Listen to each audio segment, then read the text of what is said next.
At Your Service, a podcast about service, customer experience, and consumerism by Shufersal. And this time, from a classic orchestra to a jazz band, Guido Woska, Global Executive Partner at Manyone, and Zvika Baida, EVP Chief Customer Officer, Shufersal, discussing how to embrace design to create an excellent client experience. I'm very, very happy to have here with us a special guest, Guido Woska, who is a global professional in the design field. Hi Guido, how are you? Hey, Shalom. Thank you, Speaker, for having me in this podcast. It's a great pleasure to be here today. It's a pleasure for me as well. And you are an executive partner in Manyone, which is a strategy design firm that soon you will elaborate about, and I'll be very happy to hear. And why don't we start with hearing about yourself, your background, your path to your current role. Yeah, of course, happy to do that. As you said, I'm an executive partner right now in a strategic design firm called Manyone, and we'll talk about this in a second. But all my life, all my career has been about curiosity and trying to make sense of something that's really confusing and that's unsolved and things like that. So I started actually out in a very traditional way by studying marketing and management, but a lot of the problem statements that we got in that university, right, they were approached very methodologically and very, very analytically and very linear. And I always felt like there needs to be other ways of solving these problems. And for me, that way of solving these business problems turned out very quickly to be was design or was creativity. Like right? Life is more complicated. Exactly. And it's not about like putting like theoretical answers to problems, but actually creating something that really solves the problem or that really improves the service, that really improves the visibility of a brand or something like that. So when I was in my midterms in my university career, I realized I'm not on the theoretical side. I'm really on the executional side of solving problems, and I need to study design because design will give me the tools, the methodologies, the way of expressing what I think is the solution to a problem in a way that it becomes tangible, it becomes executionable. So I then switched over. I studied communication and digital design at the University of Fine Arts in Berlin, so traditional design studies, and worked in design for all of my life. Started up my own design firm back in the early 2000s, mostly so that I didn't have to work at night in a bar to finance my studies, but I could actually do for a living what I was also studying. So a couple of friends and I joined up, and we did a digital design firm. It was very early on. It was the time when, barely 1 or 2 years after, you still had these beep, beep, beep sounds when you connected your modem to the internet. So we did all of the digital design on super low fidelity levels because the technology wasn't there. But from there on, I went through different careers. Amongst them, I spent almost 10 years in growing DesignIt to one of the world's largest design firms, helping in that role. And I was the CCO of that company until we sold it in 2015, and then I departed it in 2018. I spent a year in corporate after that. We can talk about that in a minute, building up the internal design team for the Lufthansa Group. So trying to bring the idea of design execution and design or user-centric designing of products and services into Europe's largest aviation group. But I left after a year for various reasons, and I'm pretty sure we're going to elaborate on this here in this podcast today about the role of design in a corporate environment. And then I joined some of my old friends in creating something new called Manyone, which is a strategic design firm. And what it is that we're not so much purely about design execution. Design execution will always happen because in the end you have to build something, you have to design a digital platform, you have to design a product, you have to design a service.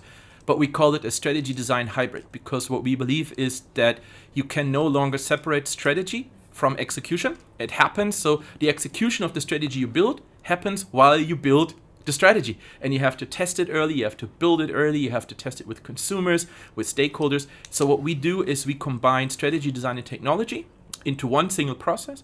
And I joined that company at the beginning of 2020, in January 2020, as one of the executive partners, so co-owners of the company with some other partners, and started to also build up the new team in Germany because the growth model behind Manyone is one that is sometimes organic and sometimes by acquisition. So Manyone is located where?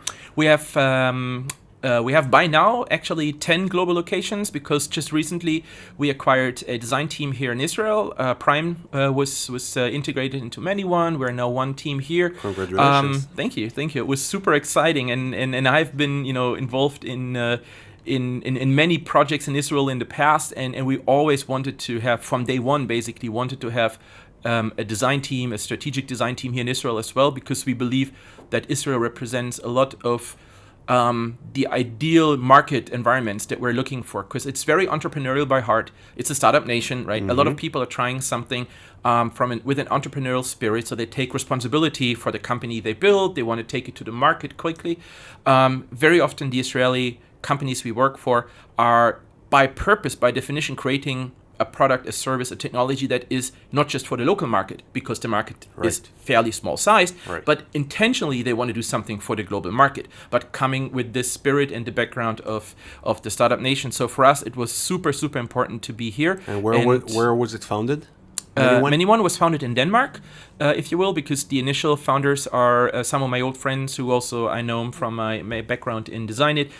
They're based in Denmark, and we had quickly acquired other teams in Singapore, in Hong Kong, in Stockholm. We had made acquisitions in London, but we also built something organically, like in Frankfurt, because sometimes we felt we still feel today, it's important to, if you can't find the right company to join, then rather not buy something that's only mediocre. Good enough. Yeah, because you only create more problems, right? You don't have the same company cultural level. You might not have the same characteristic overlap that you need in order to build something going forward. So in Frankfurt, we built this ground up.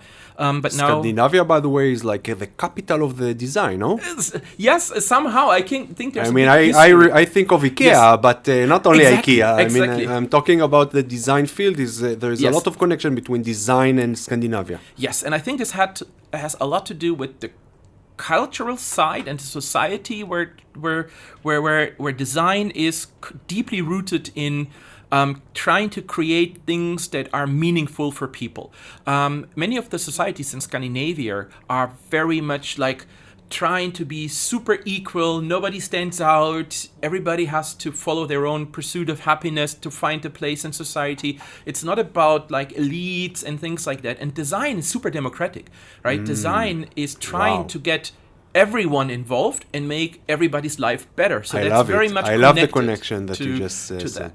And the name Manyone, you can say something about it, because I heard the story and it's very interesting. Yeah, it's partly because of the model that we have in Manyone, which means we're trying to integrate different teams with different backgrounds, different strategic focuses. Like our friends from Prime that are now Manyone Tel Aviv, their background is in product design, product engineering, tech, and connecting digital to physical. Right.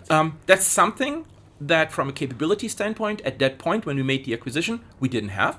And we felt we don't need to build it somewhere else if we can integrate it from someone who is working as a team for the last 10, 12 years together. They know their processes, they have a great culture, they have great clients. And if we can combine that with a strategically important market like Israel for us, that's a perfect fit.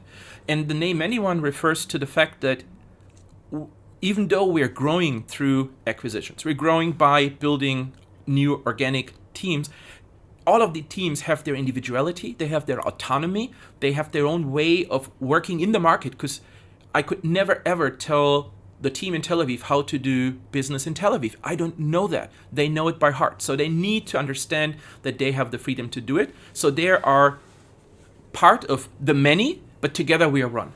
Right, so and this is the idea behind Manyone. It's not, as soon as you're part of Manyone, you're not just going to be part of one thing. You're still the individual team that you were before. You still have your studio culture, your design culture.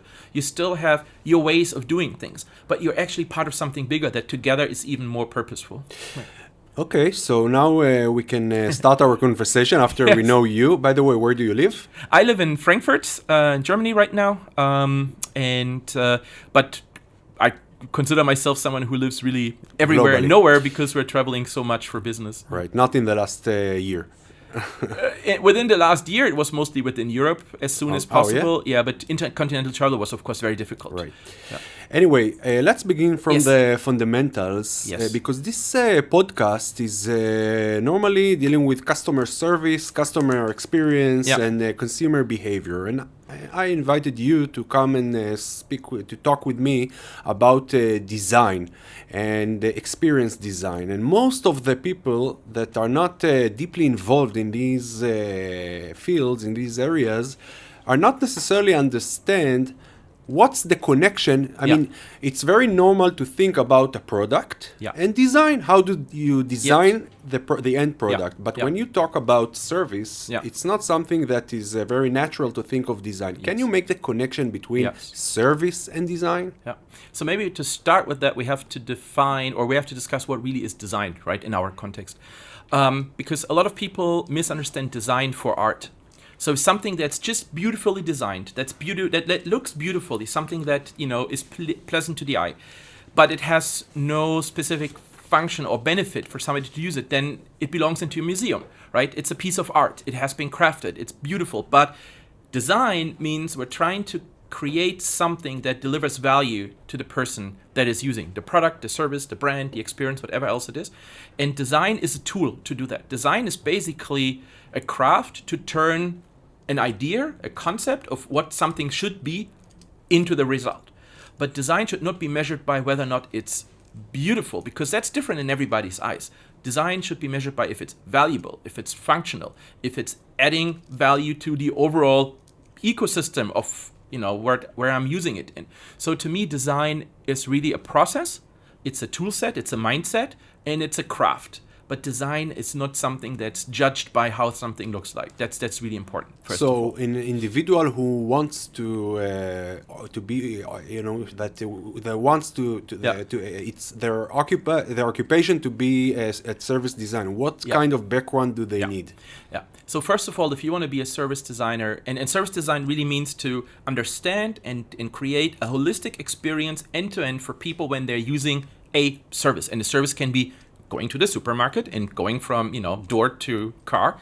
A service can be what happens when you're at the hospital. A service can be what happens when I'm going through immigration services at the airport. All of that is a service. And if you're a service designer, the first thing you have to do, you have to love people.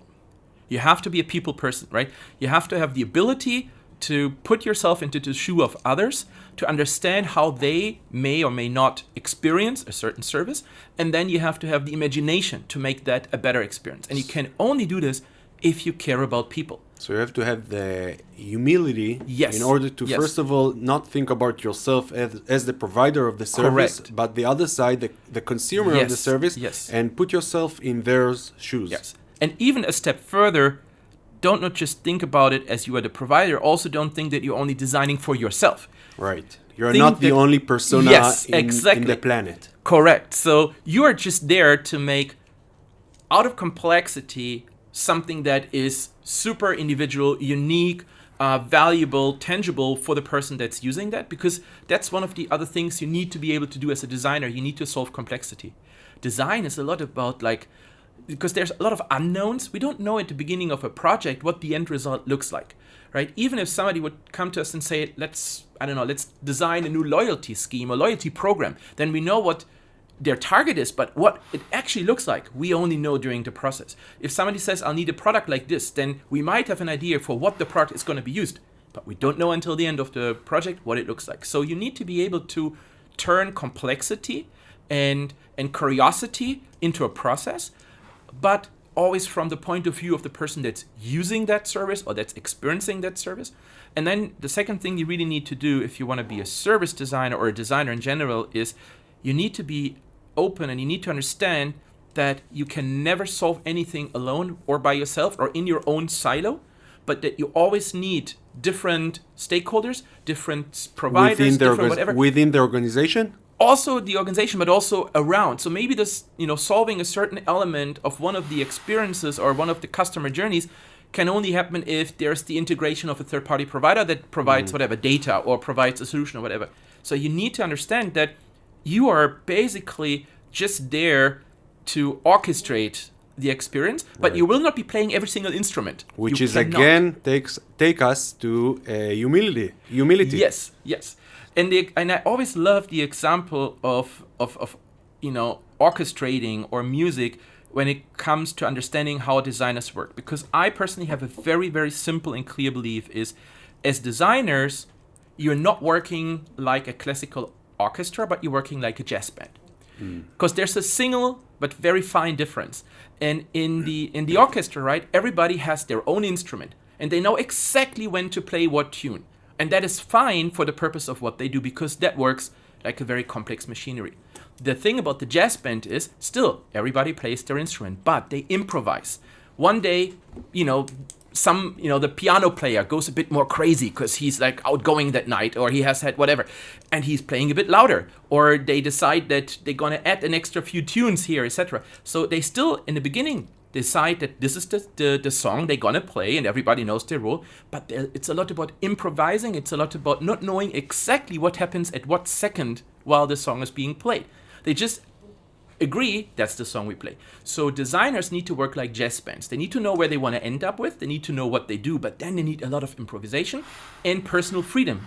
And that is exactly how designers work. I love it. I really, really love it. And let's talk for a second about the corporate world, which we come from. There are various researchers that claim that design-driven companies perform much, much better than regular companies. Yes. So, what does it mean for a big corporate like Walmart or Shufersal or Coca-Cola or any other brand to be design-driven? Yeah. I mean, I guess it's not only enough to say that this guy is a strategy design manager, right?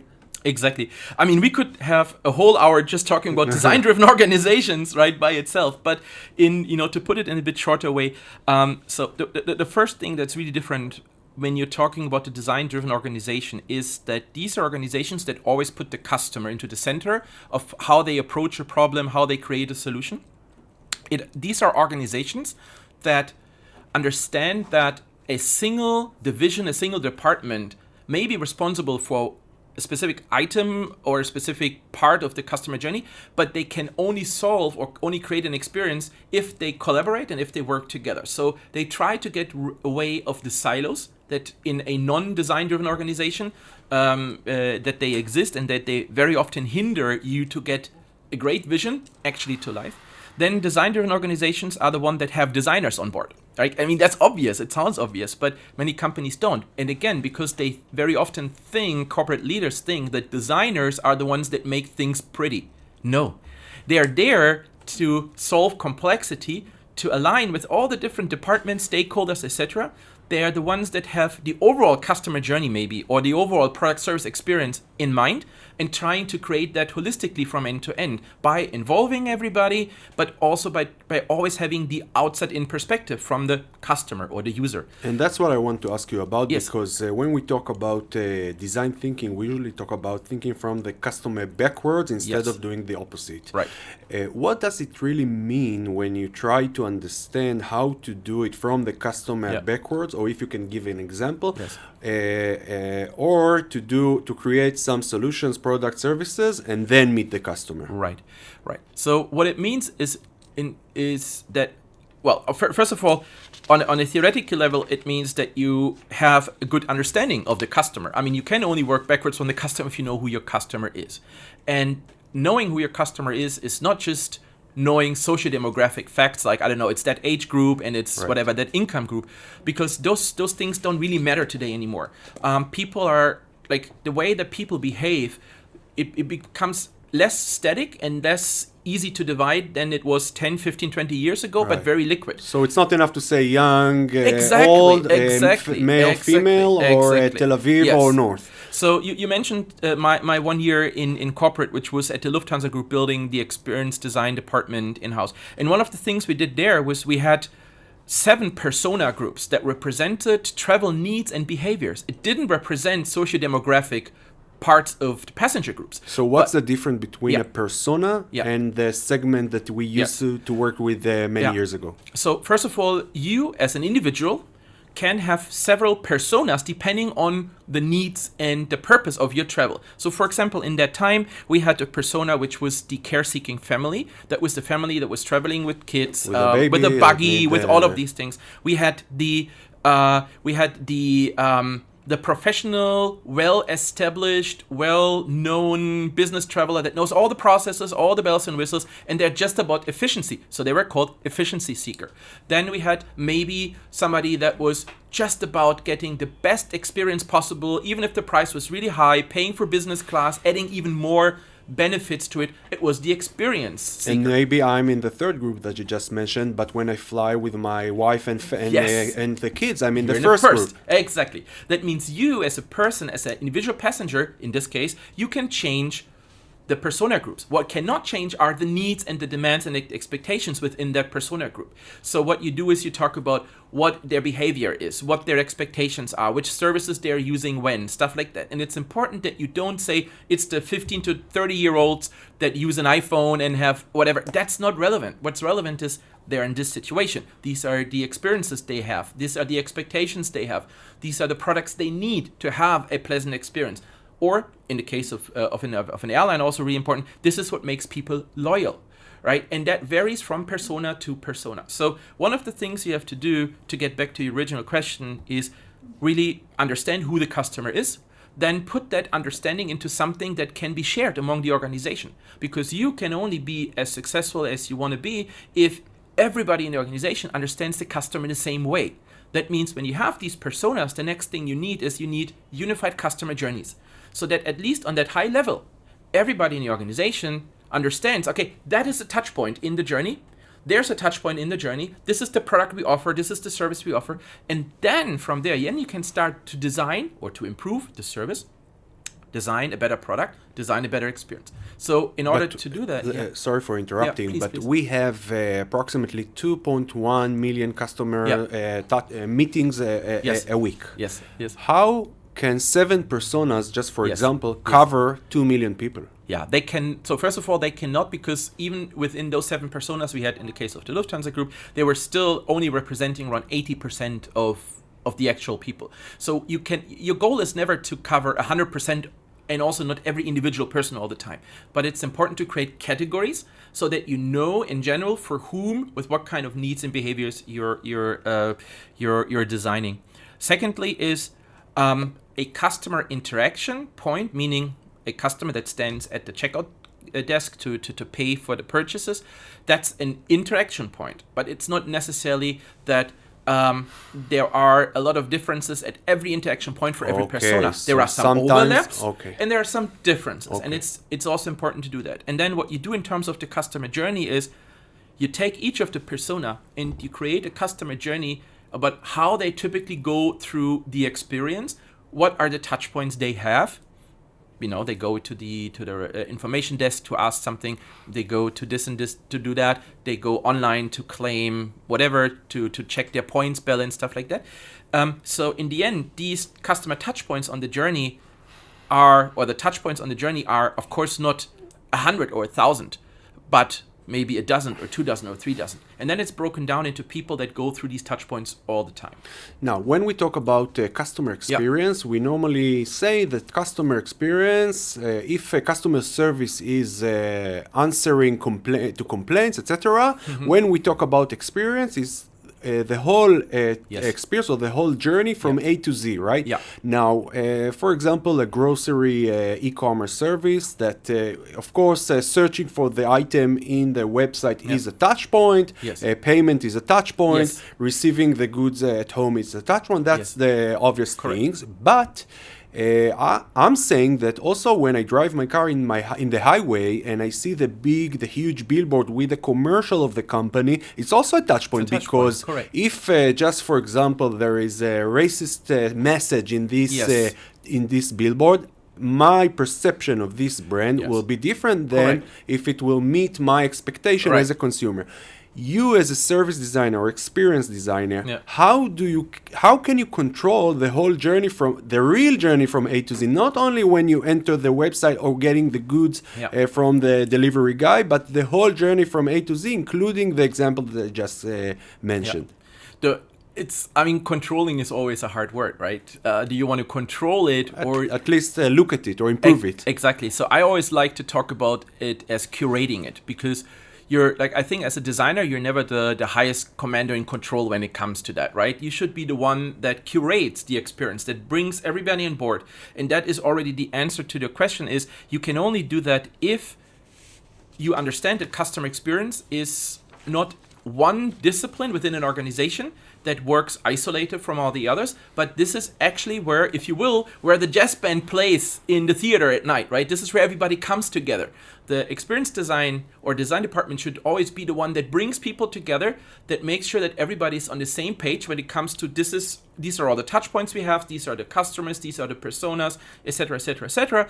And out of that, working together to create these curated experiences so everybody understands what is our goal in customer experience, what is our brand value, what are the things that we promise to customers, what are the services, the experiences we want to deliver. And then you have a much better way of being involved, for example, also in collaborating with the marketing department, which would be maybe the one that would book a billboard and that would also book an agency to do a photo shoot and that would come up with the claim. And if that doesn't connect to the rest of it, then it's very often because they are not connected to the rest of the experience. Right. So that is really the role. If you're the head of customer experience or something like that, you have to see yourself as a curator, somebody that puts together all the bits and pieces to create one wonderful expression to the outside world. And here comes another factor, which is the corporate structure or the company structure, the organizational structure, because sometimes or many times the structure actually dictates the experience, because you as a consultant, in the end, you're not the CEO. No. And you know what? And I have a lot of experience with working with the CEO, because in my previous role, I was the executive assistant to the CEO. And even if the CEO says something, if the organization is still siloed, and if the organization is still separated to many units that are not always connected, that will dictate and will create the final experience. Right. For example, one department is in charge of service, one department is in charge of sales, and when the customer dials the 1-800 number, he'll get the agent of the sales, and when he wants only service, they said, no, sorry, please dial this and this, and he said, no, I waited for 10 minutes. I expect you now to serve me. He says, sorry, I'm not service. And the whole experience is being ruined. How do you suggest to deal with this? Because in the end, it's a lot of people issues, a lot of political issues, a lot of things that are not in the classical design or the classical strategy world. But that's in the end that maybe sometimes the most important factors in the final experience.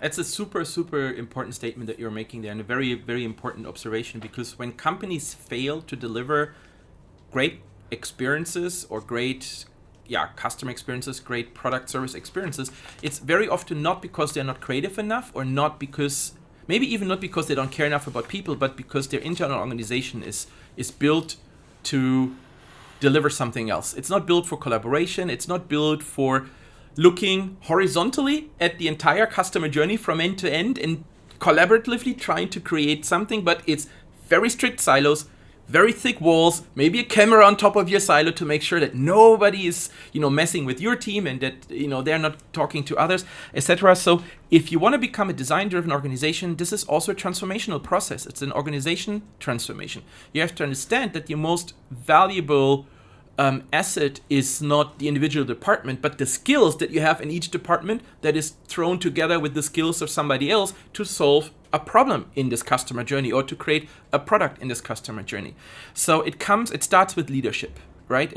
This actually starts at the very top. Design can be a grassroots movement when it comes to execution, and you can create a certain impact in an organization. But in order to really turn an organization from a production-centric organization to a customer-centric organization, it needs to start at the very top. And leadership needs to be defined differently, both design leadership, but also corporate leadership. And because only if you define leadership, you are able to create an organization that then responds to that and has the ability to look at customers first and empower people, meaning their employees, to deliver something for customers. And that leadership principle for me is that I believe leadership is a service. So I'm there to enable others to work the way that they need to work to create the best output, the best results. I'm not there to tell people what to do.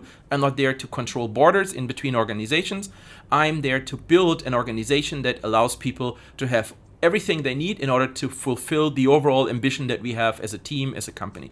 So if you're building a design-driven organization, you need a leadership that puts trust and confidence into the fact that their organization will know how to collaborate, that you empower them to collaborate, that you empower them to work across disciplines, across borders, and that you create a different form of almost of rewarding people for success, because it shouldn't be on the success of a department. It should be on NPS maybe, or it should be on loyalty for the overall company. That we have to agree on the parameters. Yes, correct. Right. Now, you mentioned that Manyone, the firm that you are a partner in, is a design strategy firm. Yeah.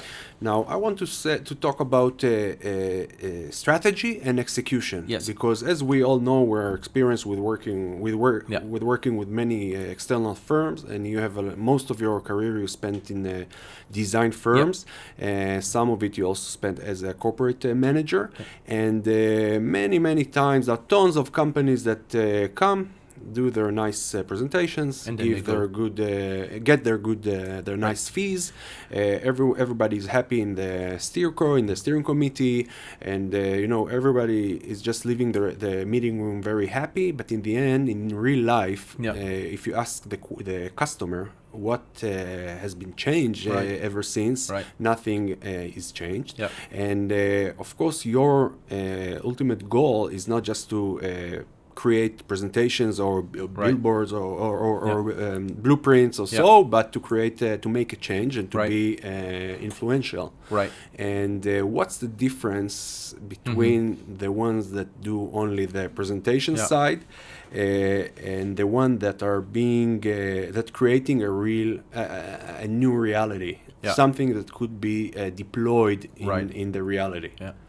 The first thing that comes to my mind is the word responsibility. Because of whom? Exactly, of the person creating the strategy. Because in the old way or the old world, it was very often that you're hiring strategy firms and they're creating super high level strategies and very 120 pages on PowerPoint has been given to you, and the boardroom is happy and whatever else, but nobody takes responsibility for turning that strategy into something tangible, into a result. Very often it takes forever to do a strategy, and by the time you're done with the strategy, the world has evolved again.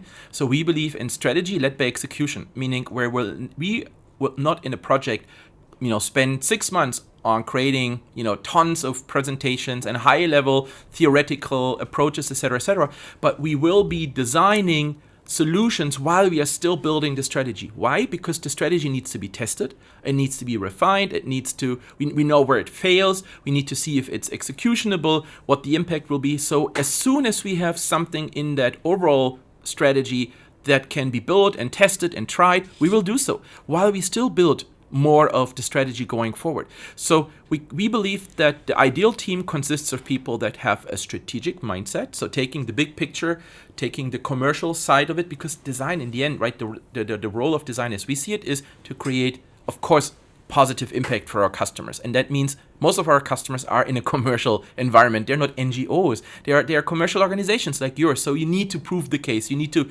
create more revenue, have less cost, have higher loyalty, whatever the parameters are. But design needs to do that. And in order to do that, you cannot go with 6 months of strategy work and then you say, okay, now I have thought about it all on a high level, and let's see what this looks like, and let's build something there, and maybe even go to 5 different providers. They all disagree with the strategy, they do things all over again. So we believe it's integrated, that the ideal team is somebody that is not just thinking about what the future should look like, but also takes responsibility for what happens in the future by building the right digital platform. So when we create a digital strategy and we would disconnect it from taking the responsibility of building it, or it would take too long to build it, then the world has evolved and it's a different place. And this is why we believe you cannot separate that anymore, and you shouldn't. And if I would be the CEO of a big company today, I would not want to have an isolated strategy process that plays a lot on the theoretical playing field with people that have that are just there in the boardroom to please the board, but not to actually be responsible for the impact that they create on the customer, I think that has to be put together. And the way of working that we have today is, it's not just us that is thinking like this because we feel like, oh, let's do a crazy new approach that nobody has done before. No, it's because the magnitude and the speed of change that we see means that you cannot wait for something to take 6 months and not make a single impact to the customer, because all of your competitors may already have changed the landscape again. But corporates have the tendency to be, I call it an ostrich, you know what I mean? To understand, even if they understand the change, sometimes it takes time till things are like going down, and at the point where they decide to hire the strategy or the design strategy company is sometimes already too late, isn't it? Right. Yeah, sometimes, and again, this depends a lot on the culture in the organization, in the company. If you are a risk-aware organization where people feel that if they take a risk and they fail with something, they get punished, right? Punished, in terms of their career doesn't evolve or something like that. Then what they will do is they will wait to the last moment. They will try to get as many different points of view as possible. They will only try to start moving if they're like 99.9 sure that they're moving in the right direction. But that means they're usually the last ones in their organization. They only want to be in the good side, and if they are not in the good side, they don't want to do any attempt. Exactly, because they're afraid of the consequences, meaning maybe it's the career and it's hurting, or their personal targets aren't met. So we need a different form. We basically need entrepreneurship. Also in a corporate world. In a corporate world, to take responsibility for what you do, to be able to have the freedom to execute it in a way that you feel this is the best and the right way for me to deliver this. And failure is not a bad thing. No. It's not a bad thing, No, not at all. You learn from failure. It's important that you don't make the same mistakes twice, 3 times, 4 times, 5 times. And you have to be more success. More success stories than failures. But you have to have also failures. Exactly. Otherwise, if you never fail, you never try. Absolutely. And if somebody says that there is no room for failure in a company, I would never work for that company, period. Because that is just not real. It's not realistic. It prevents real radical transformation. If you're afraid of making a mistake, you're afraid of trying something new. But if you only copy what's already there, and if you're only following the old paradigms, that means you will never ever be not only the forerunner, you will also not be not even in the first 30% of the market or the first 50% of the market. You will not be there if you are so afraid to just move one step further than your comfort zone, and that is a problem. And that it is very interesting to read from you, because your experience is also from design firms, or I will call it external firms, and also from a manager in, for example, Lufthansa that you worked for not a long time ago. And I want to ask you, what do you like better, being an executive or a senior manager in a big corporate with a huge scale, etc.? And be the owner of the process because you are the manager within the company, or coming to many companies, giving your good advices and just go on to the next one. Everybody has to answer that question for herself or for himself, right? It's every person is different, every character is different, and there is no per se way of saying this is the better way or the other one is. For me, I realized that the way that how I become happy at the end of the day is if I'm in an environment where I can create something, where I can take responsibility. I need to be in an entrepreneurial environment. I need to take charge, to take a risk and be awarded with this, not from a financial perspective, but from the rewards. More in terms of the pleasure it gives me to see something grow and to see something from work. The process, not from the trophy. Exactly. And other people are maybe even not just they're happier, but they're also even better if they are in a corporate environment. It really depends on your personality. I have always been a person that was striving for a certain type of freedom in how to do things, but that comes also with a certain responsibility to deliver in the end. And both, you need to be able to say, okay, if I take the freedom, I also have the responsibility to deliver. And the other thing that also you have to have the other sides of being independent, which are like you have to sell. Yes. I mean, you have to sell. In the end, you Yes. have to bring customers, which you don't need to do when you work in an organization like Lufthansa. Right. I have.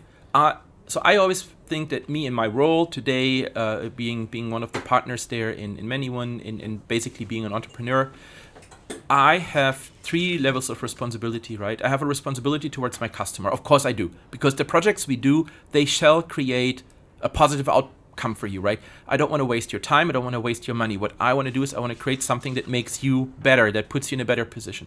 So there's a responsibility for what we do. Then I have the responsibility to provide, in the end, all the, you know, the basics to my to my employees.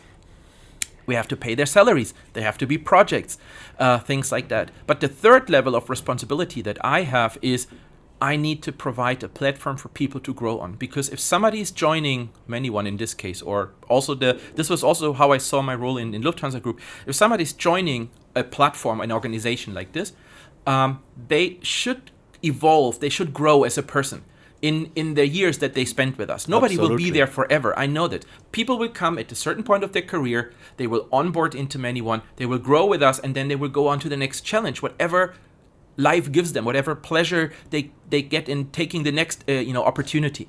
But while they are part of this platform, and you can call it Manyone or it can be any other as well, I believe that responsibility is to provide a platform where people can grow professionally by giving them the right projects, by having them taking more responsibility, by being in exchange with people that make them more creative, that show them new skills that they haven't developed before. So this is a platform. My responsibility is these people should grow on this platform. And if I don't provide that, I'm also failing it. So I have these responsibilities, which I don't have if I'm working, or very often I don't have that much if I'm working in a corporate environment. And today you, on a daily basis, you think about it? I mean, it's something that you Yes. care about? You really care about? I care about it because we have nothing else but people in Manyone, right? We don't own any IPs. Right. We haven't invented, the coolest machine in the world or the coolest software in the world. What we have are people. And my responsibility is that these people have an environment in which they can grow. My responsibility is that we're working with clients who respect the way how we work because it's best for them as well. My responsibility is to ensure that these things match together. And that's how I see it going forward. And that's what I consider leadership as a service, right? I'm not there to tell the team what to deliver. I need the team to tell me what they need in order to get to that result that we promised the client, because it's our responsibility towards the client to also do that, right? I find a very interesting paradox Yeah. that I want to share with you. I think and believe that sometimes products Yeah. are overvalued Yes. and experiences are undervalued. And I mean by that is, we are the tech nation or the startup nation, and there are hundreds or thousands of companies here that develop products and export it to the whole world, and they go to IPOs and specs, etc. Yeah, yeah. And there's a big success story, but the level of service in Israel are not the best in the world. And I think that you have experienced it when you entered to Israel just 2 days ago, from what we discussed before. So Yeah. there is a gap between the product. Yeah. Like, for example, a company can have a very nice mobile app, Yes. but in the end, the experience won't be good. In the end, people Yes. are not looking for product. They are Yes. looking for an experience. Right. And the product is part of the experience. Yes, correct. So you can have an amazing app, but if in the end, the delivery guy will not come at between 2 to 4, will come at 6 Right. o'clock, you don't care about the app. You Right. forgot the app. You just Right. care about the experience that you have. How do you see this paradox? Yeah, I think it's really good. I always tend to say to my clients that people are not loyal to products; they are loyal to the experiences they have with a product. Exactly. And I think it's important to understand that in many cases, right, loyalty is created by feeling that I'm appreciated as a customer, I'm valued as a customer, that my needs are served as a customer, that I have joy in working with this, or not working, but in dealing with this company, and that I am taken serious with everything I do, and creating an experience that is very much focused on my personal needs. In this case, it doesn't matter exactly what the product often looks like, or it doesn't matter how exactly the product is being, attached into my daily life. It matters what I can do with it as an ongoing experience over and over again. And I give you a very good example. If a telco company, and we work a lot with telco, if a telco company today would come to us and say, we have this idea for this new router that we want to design, and it should be this and this and this, and these functions and whatever else, then it's more important that I can install the router with 5 clicks, and that if there's a trouble with it, I have a super easy way of navigating then, rather than if it wins an award for the most beautiful product design. I'm not undervaluing product design, right? I'm not saying that. What I'm saying is, think about what really is the experience factor and what is the thing that keeps the experience together. And as a product designer, we have to understand that I can design the most beautiful product, but if it's not easy to handle, then people will not be loyal to the experience. Just because the product is beautiful, Right. they will not buy it. And they can compromise Right. a bit, let's say, less top tier product Exactly. if the whole Exactly. experience was Yeah. good, right? What's important is I'm not saying that a digital experience is more important than product design. By no means, right? I value product design equally high as the others. It's just to say, when we start, we need to understand what is the value that this product provides. And if it's the case of a router, to stay with that example, right? I will install it once. I will maybe troubleshoot it if it has a problem. But other than that, I will probably not use it. So if the plan is to put the router visibly into my personal environment, it's important that it's beautifully designed. But if I then miss how to install it and I do a poor app experience or something like that, then I kill the overall experience. Right. And that's why we need to think of all aspects and of all elements, because I will not buy the router again just because it's looking great if I know that installing it is a mess.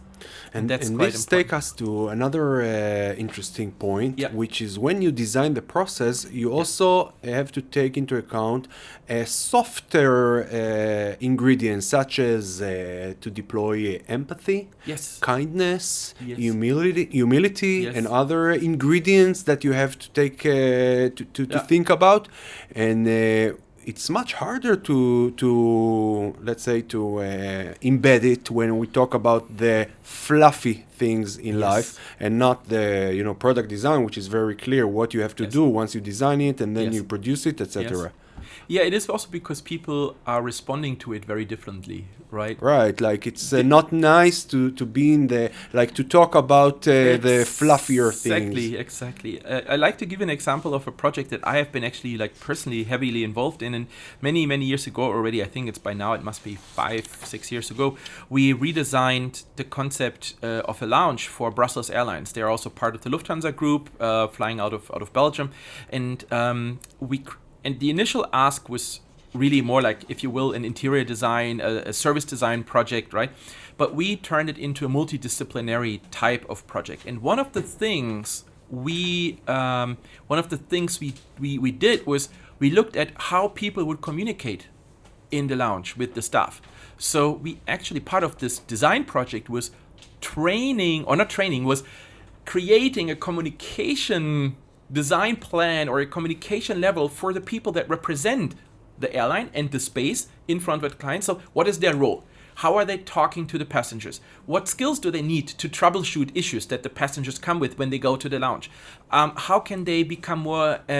How can they have more empathy when somebody has missed their flight and what they need next to, and stuff like that? So part of the project was not just to say, that's the chair we're going to put in, or the table, and here are couches, and there are showers, and whatever else. It was really like, what is the role of the host, and how are they changing, and how can we enable them to be better hosts, and what do they need to communicate to passengers? Can we make them more comfortable, more confident? Those things were part of it that created this experience. Right, and I've heard about, are you familiar with the case study of I think a hospital in Norway, or Denmark, of design it with breast cancer patients. Exactly. Yeah. Back in the days. Can you elaborate about this project a bit? Yeah, I think what's really important there is to think understand. about the experience that people go through in very, very unpleasant times, right?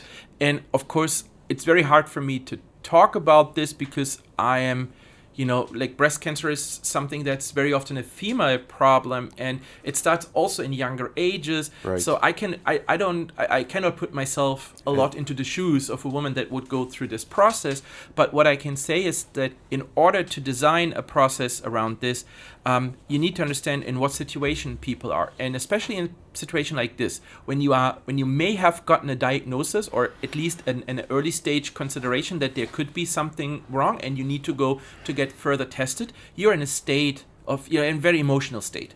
You're very fearful, probably. You are very, very emotional with the family and everything else. And what you need is a process that calms you down, that gives you confidence that you're in the right hands, that tells you what's happening in the next steps. So designing a process for a hospital or a way that people go through uncomfortable, unpleasant situations, that you can only do if you love people, right? That's the core of what I said at the beginning. If you're a good designer, you really care about what happens to people, with people, how they perceive a service and experience.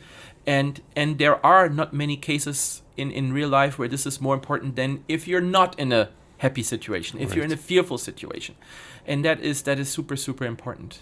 Yeah, I actually heard about it a few months ago about this case study, and I really loved it because you understand that designing experiences are not only when it's a pleasant time and not only when you're in the mall or a supermarket or in the business lounge of Lufthansa. Sometimes life, creates situations that you and the quality of experience, especially in the medicine world, is not only a question of if the doctor is a good doctor or they give you the precise treatment. Sometimes it's also an emotional approach that will, by the way, create better results in the physical life, in the real life, not only emotional life.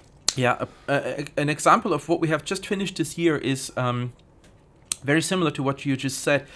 We've been working with Novo Nordisk. It's the world's largest diabetes care company. So they produce glucose meters and injection devices and everything you need if you're a diabetes patient.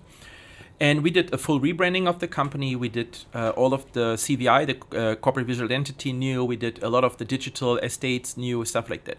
And when you design, especially all the touch points that are patient relevant, so maybe not the ones for doctors, but the ones for the actual patient in the end, you need to understand that this is not a happy moment when your doctor tells you that you are diabetic and you have to start treatment. You have to understand that injecting the device every day at the same time is not a pleasant thing. So you're not creating joy, but you're trying to create comfort and calm and confidence and a better experience. And a better experience. And the brand, in the end, that is a brand that people need to trust, that this brand is there to make their life better. And one of the things that we did in the very beginning of this project with Novo Nordisk was to say, what is the overall purpose and ambition that you have as a company? And their ambition, their own mindset is we exist to basically end diabetes. We're not there as a company to also in 50 years from now treat as many patients as possible who are diabetic, but we believe by then we may have already ended diabetes and we are already in a new chapter, in a new area, in a new field of that. And working towards then the brand is essentially fundamental, because they say that they understand that their role is not to maximize money by selling you the same product until the rest of their life, but trying you to get to the point where there's a cure for that you don't have this experience for the next 60 years until you die. And there is a cure for that? Oh, I'm too far off from the medical side to understand what's happening in diabetes, but it's important, I think, as a company to position yourself to say we're here not for the rest of our own lives to make money from this, but we believe that we're fighting to end this to have a long-term vision. Have a long-term vision. And then understand that what you're doing today is there to help people, but it's not a pleasant experience, of course. Okay, so when you have fun, time flies, and we're almost done. Yes. We're out of time. So our last question is always in the episodes. We're all in this hamster wheel running. We're in our career path, and we sometimes have to stop and think about our path that brought us here. And I want to ask you, if a beginner, someone maybe that just graduated design school or business school or even law school, whatever, that is looking at you and want to get one tip from you, how to succeed in this crazy world that is so has been changed very, let's say, you just said before that every decade now is only not 5 years. is only 5 years, not 10 years. So things not become easier in life, just harder and more challenging. What can you tell such a young guy or girl that is looking to you to get one tip from you? Yeah, it's before I answer this, it's really funny because when we prepared for this, when we met for this podcast, and you told me that this is the final question, I was like smiling because by coincidence it's also the last question I always ask my own guests in our own podcast.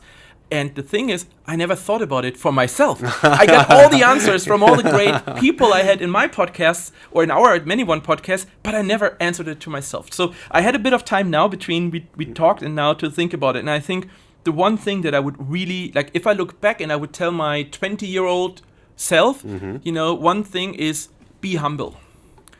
It doesn't matter what you do or how you do things, but it's important to be humble because especially at the early part of your career, you will come across a lot of people that will know more than you do. And their knowledge is meaningful. Maybe the time has evolved now and their knowledge in a different context can be applied differently. But you will learn a lot of things while your career evolves.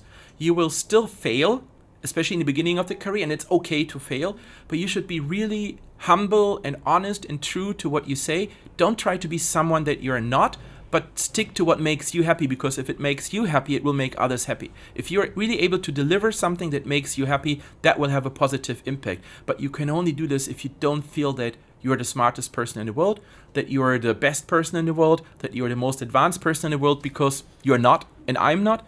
But if you're humble, if you're taking a step back, if you observe, if you learn, if you listen, and then you put things together, then you're probably on a very good path to grow into someone. Because in the beginning of the career, you don't know where you will end in. What you will know is people will judge you.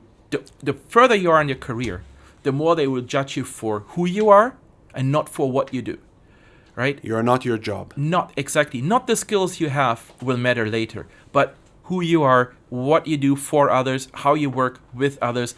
So being humble from the first moment of your career and taking always that step back and putting you a little bit into the background to understand what really matters, that's something that I would tell myself, because I think that makes you a better person throughout your career. And then in the end, in my case, also a better designer. And I think it's incredibly interesting because you just said in the beginning of our conversation that the most important thing in design is the democracy, is the humility, is being modest, being humble. And when you say it in the end, that's the tip that you would give to the younger self, I think that it really give a nice closure for this amazing conversation. Wonderful. And I really, really, really enjoyed it. And it was very insightful for me, and I'm sure that also for our audience. And I really want to thank you. I really appreciate it. Thank you. Thank you for coming. Thank you for having me in your show. Yes. It was a great pleasure, a great experience. Wonderful. And I hope to be in touch in the future. Absolutely. Thank you very much. Thank you. Thank you. Thank you.